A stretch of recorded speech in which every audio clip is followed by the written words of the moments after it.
Putin's plan is falling apart again. The Russian president's decision to welcome up to 12,000 North Korean soldiers into Russia was meant to be a show of strength. For the first time in this war, foreign troops, beyond mercenaries, are officially part of the conflict. Putin wanted the world to believe this move symbolized his alliances and bolstered his position, but instead of reinforcing Russia's fight, it's become a colossal failure. The North Koreans have been thrown into a brutal battle for Kursk, where Russia lost 450 square miles of territory and over 90 settlements to Ukraine's surprise counteroffensive in August 2024. Now, Ukraine is refusing to give an inch, and the results are humiliating for Putin. In just 48 hours, Ukrainian forces wiped out an entire battalion of North Korean troops, dealing a devastating blow to Russia's counteroffensive. And here's the kicker, these were supposedly elite soldiers. So what went wrong for Putin? And what does this all mean for North Korea's future involvement in Russia's faltering war? We start with the news. During his January 4th nightly address to his nation, Ukrainian President Volodymyr Zelensky reported that brave Ukrainian fighters in Kursk had wiped out an entire battalion of North Korean soldiers. For context, a battalion is typically made up of between 500 and 1,000 soldiers, though the numbers can vary. Some battalions may only contain a few hundred soldiers, with others meeting the full quotient of 1,000. Regardless, destroying an entire battalion means Ukraine has just eradicated a substantial portion of the troops North Korea sent to Russia to support Putin's efforts to retake Kursk. Worst of all for North Korea, it experienced these massive losses in just 2 days of fighting. The commander-in-chief also reported on the situation in the Kursk region, Zelensky told his listeners during his daily address. Specifically, in battles today and yesterday near just one village, Makhnovka in the Kursk region,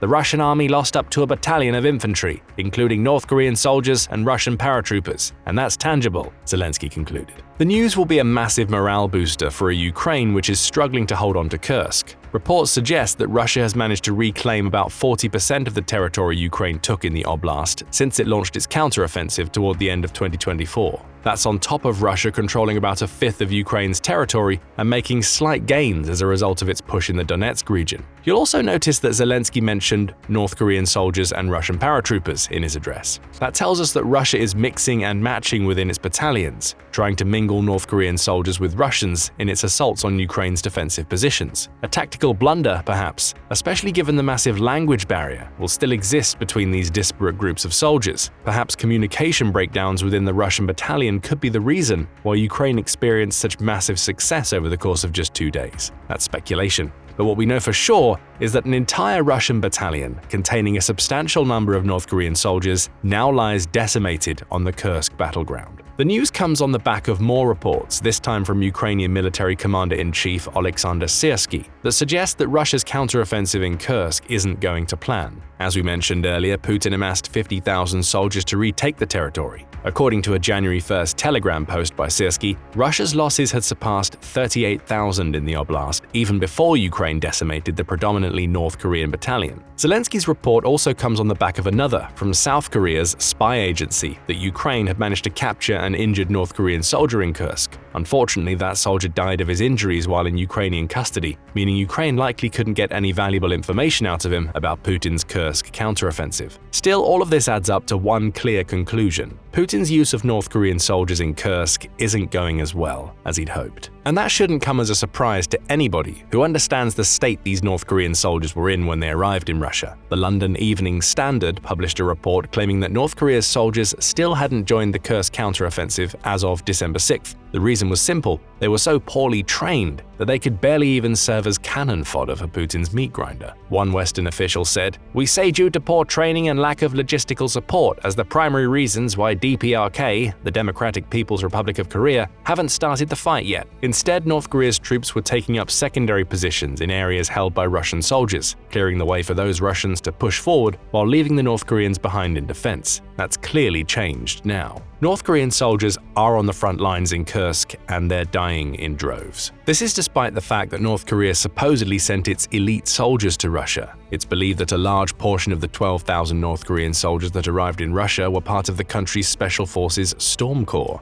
These are supposedly the best of the best that the North Korean military has to offer, but best is a relative term. As a North Korean defector named Hanul revealed to the BBC on December 20th, the Storm Corps may be the best that North Korea has to offer, but that still puts them a long way behind Ukraine's battle-hardened forces in Kursk. Hanul, who spent several years in North Korea's army before his escape, says that the Storm Corps were the most well-fed soldiers in the country's military. But again, this is a relative term. During his time in the Storm Corps, Hanul lost 22 pounds within a month on nothing but a diet of moldy cabbage and cracked corn. After 3 months, his entire battalion was undernourished to the point where it had to go to a special recovery center to gain weight. And when these supposedly elite Storm Corps were deployed for the first time as frontline guards, the food situation didn't get any better. Rice may have replaced corn, but there wasn't much of it by the time the food reached Hanul's unit. Rear units siphoned away most of the rice, with what reached the Storm Corps being cut with sand to make it seem like a decent meal. These are the elite soldiers North Korea sent to Russia. Underfed troops that were so malnourished that they could barely operate. But hey, at least the Storm Corps undergo more rigorous training than the rest of North Korea's soldiers, right? Well, not so much. Another North Korean defector from the unit, Lee Hyung-sung, says that the DPRK only selects the tallest and most athletic people to become part of the Storm Corps. Lee even had a hand in training them, claiming that he taught the soldiers martial arts and how to create makeshift weapons out of kitchen utensils. But that sort of training isn't going to amount to much in Kursk, where Putin is feeding his North Korean soldiers into the same kind of meat grinder he's created in Ukraine. The Storm Corps needs to know how to use weapons effectively, and that's another area where North Korea's elite fall, according to Hanul. During his time with the unit, he claims to have only fired 3 live rounds during a single training session. He, along with most in the Storm Corps, never raised his gun in anger. The closest he came, says Hanul, was an encounter with a farmer who strayed into a Korean demilitarized zone on the hunt for food. Hanul sent the farmer on his way, breaking protocol to shoot any intruders in the process, and his gun remained unfired. That's all a far cry away from the propaganda videos of the Storm Corps, which show them shattering entire blocks of ice with their bare hands and pulling chains off walls. And it gives us some much-needed context as to why Ukraine was able to wipe out an entire battalion of these supposed super soldiers in just 2 days of fighting in Kursk. The Storm Corps aren't elite soldiers. They're barely even regularly trained soldiers. North Korea's troops are little more than poorly trained and underfed minions that not even Putin felt confident enough to send to the front lines as cannon fodder when he first received them. And even with some extra training from Russia, those soldiers still have to deal with the language barrier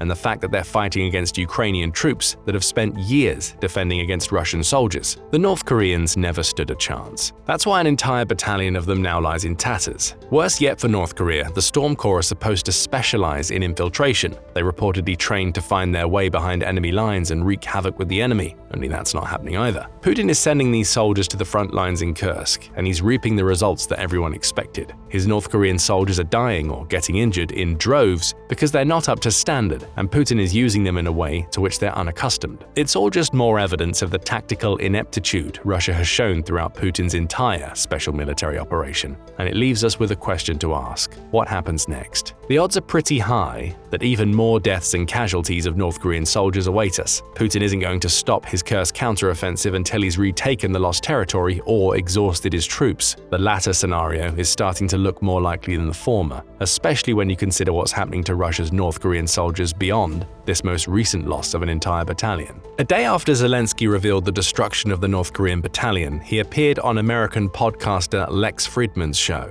The interview became prickly at times, especially when Friedman suggested that Ukraine could simply try forgiving Putin to bring an end to the war. Zelensky quickly shut down that suggestion by pointing out that nobody could reasonably consider forgiving anybody who had killed thousands of his country's people and decimated so many cities. But even amidst the tension of the interview, Zelensky revealed just how effective Ukraine has been against the North Korean forces which it fights in Kursk. He revealed that around 3,800 North Korean soldiers have already been killed or injured in the region so far. For those keeping count, that amounts to roughly a third of the 12,000 troops North Korea is believed to have sent to Russia. We've already touched on some of the reasons why North Korea's casualty rate is so high. Their elite troops are nothing of the sort, and the soldiers Russia has received are poorly trained. But there's another reason why so many North Korean soldiers are dying. According to White House National Security Council spokesman John Kirby, Putin has been using these soldiers to carry out human wave attacks against Ukrainian positions, often left to attack on foot with minimal support and shoddy weaponry. The North Koreans are now being used as cannon fodder to soak up Ukrainian ammo. Putin's idea is simple here. The more ammunition Ukraine expends on North Korean soldiers, the less it'll have to defend against attacks by more competent Russian troops. The situation is so bad for North Korea's soldiers that many are resorting to taking their own lives ahead of being captured by Ukraine in Kursk. Kirby speculates that this is because many fear for the lives of their families back home. After all, they live in a country that monitors practically everything they do. That monitoring hasn't stopped because the soldiers are now in Russia. Some North Koreans are dying by their own hands because they'd rather be reported as dying honorably in battle to reduce the risk of North Korean President Kim Jong-un taking revenge on their families. There is some disparity in these North Korean casualty figures. Back in late December, Zelensky claimed that Ukraine had killed or wounded over 3,000 North Koreans. So it's added around 800 to the North Korean casualty count in a little over a week, if Ukraine is to be believed. But at the same time, South Korea believed North Korea's casualty rate was closer to 1,100, accounting for about a tenth of the soldiers Kim sent to Putin. Either way, these are massive losses. The destruction of an entire battalion could add up to 1,000 to these numbers. Assuming that Ukraine's late December tally of 3,000 was accurate, it would make sense that the number is now around 3,800 following the wiping out of the battalion. And loss has been the story of North Korea in Kursk. Even back in mid-December, when Putin was just starting to roll his North Korean soldiers out onto the front line in Kursk, the losses had started mounting up. A single clash with Ukraine's defense forces between December 14th and 15th cost North Korea at least 30 of its soldiers. The casualties have only ramped up from there as Putin pushes more of Kim's soldiers to the front. So we know that the North Korean soldiers aren't going to stop coming until their numbers are completely depleted. Putin's human wave approach means most of Kim's soldiers are going to die as little more than cannon fodder for the meat grinder. Even those who seek escape will kill themselves ahead of being captured or deserting for fear of what might happen to their loved ones back home. At this rate, we could expect the entire North Korean contingent of 12,000 soldiers to be exhausted by the end of March or the beginning of April. If Putin hasn't retaken the lost Kursk territory by then, Russia will be left in a very bad position. Zelensky certainly has his ideas about what should happen next after the destruction of the North Korean battalion. It's something he's called for since late 2024. Ukraine's president wants China to use its influence over North Korea to prevent the deployment of more of Kim's soldiers. Zelensky may see the wiping out of this battalion and the 3,800 casualties Ukraine has inflicted on North Korea so far as a message to the DPRK and China. North Korea would do well to stop sending soldiers or they'll face the same fate as those who came before. The Korean people should not lose their people in battles in Europe, Zelensky has claimed in the past while talking about China's potential influence. If China is sincere in its statements that the war should not expand,